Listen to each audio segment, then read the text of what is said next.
За миний санал бол энэ үндсэн хуулийн цэцгийн шийдвэрийг хүлээн зөвшөөрөх боломжгүй юм л да.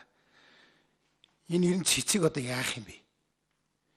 Энэ Монгол улсын энэ 92 оны үндсэн хууль чинь л ардчилсан ухаантай хууль юм шүү дээ. Хүний эрх хэрэгчлөлөөр нэлээд баталгаажуулсан. Тэгэхээр тэр үндсэн хуулийнхаа үндсэн зарчмаас өөрөөр тэрнээс ухарсан байдлаар энэ цэцгийн шийдвэр гаргаж байна. Хоёрдугаарт одоо энэ дэгийн хуулийн яагаад ингэж сонирн болгоод өөрчилсөн. Одоо Мөнх Баатараас одоо бид нар одоо бие харж хоорондоо юм яриад яах вэ? Одоо тэнд чинь нэг хэдэн амтэн тэнд шийдвэр гаргачаад одоо энэ чинь бид нар хүлээн зөвшөөрөөгөө тэгэл энэ чинь цааш хэрэгжээд явна да.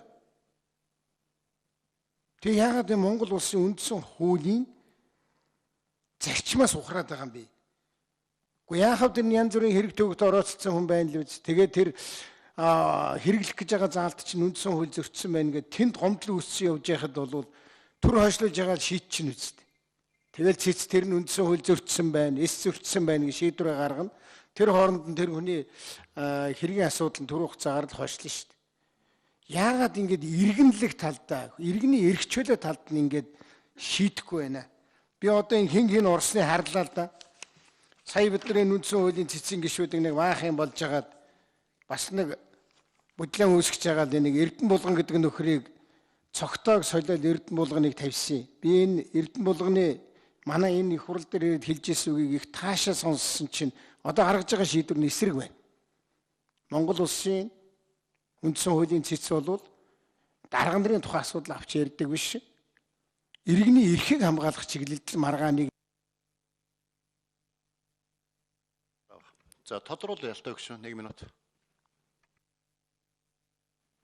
Энэ Мөнх Баатар манай тал болохоор надад асуугаад ах юм алга л да.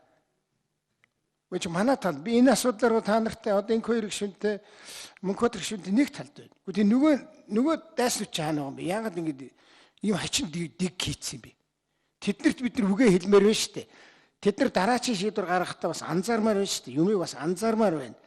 Энэ ямар өнцгөр яриад байна? Юуг одоо чухалчлаад байна гэж ярихгүй одоо юуг асуух вэ? Та өтөр яг санал нэг байна. Таны очиод ярьсныг би очисон бол яг тэгж ярих байсан. Яг л тэг зөвтгөх байсан. Хүний эрхийг хамгаалах чиглэлийн шийдвэр гаргаач гэж хүсэх байсан, шаардах байсан. Эсрэг нь гарч ирсэн шүү дээ. Тэгээ одоо энэ Эрдэнэ булган бас гар өрс сурчиж нөгөө иргэнлэг талдаа, хүний эрх талдаа тэр маргаан л одоо үндсэн хуулийн цэцгийн гол маргаан шийдвэрүүд байх хэрэгтэй гэдээ ингэ ярьж ирсэн хүн байна. Яг бах байдгаараа яг л хуучинсаг байдлаар ингэж маш их харамсаж байна.